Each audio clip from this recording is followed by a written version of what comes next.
Yeah, that's why you need the PMA. That's why you need Saga, and that's why you need Suspect.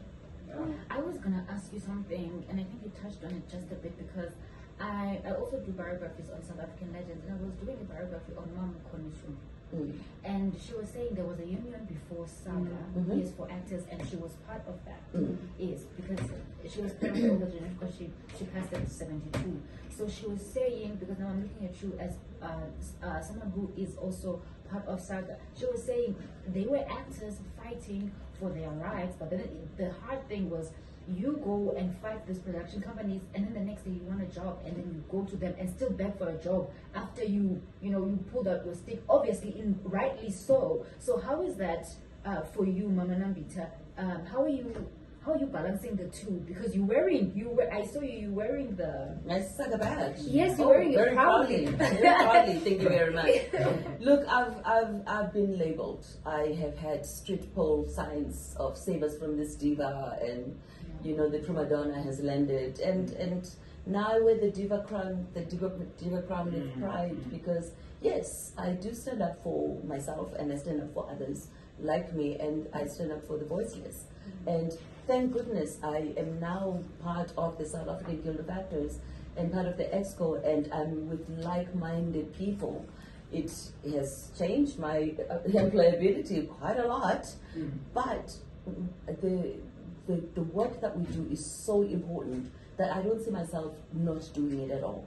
Going back to Konichiume, I was also a member of Power, and part of what made Power not as effective as Saga is now is that Power did not understand, and I did not either until I was actually a part of Saga, that we do not fall under we don't fall under DSAC, really. We cannot be protected by DSAC, the Department of Sports, Arts and Culture. Okay. They cannot protect us. Why? We can because of what Kelly just said, we fall under the contract law. Can that be changed though? We're working on it. We also, let me finish my point. Oh, I'm sorry, no. And I'm like, Kelly's like, yes, let me get in there. We also cannot be protected by the Department of Employment and Labor, which Kelly's very, you see her sleeves are rolled up because she's busy with that as well. And those are lessons that we had to learn.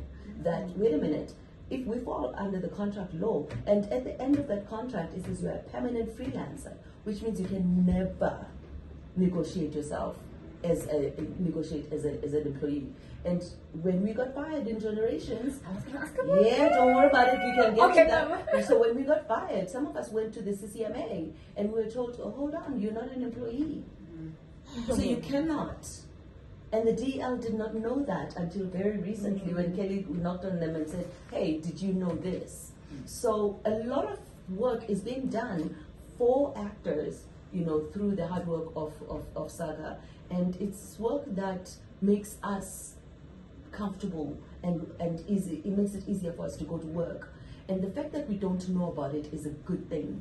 But it's also a bad thing because then you don't know how hard we actually work for you.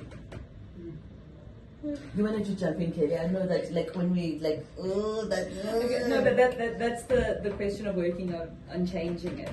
And there are ways and means. So the first thing we've done is, I want to backtrack for a second. Yeah.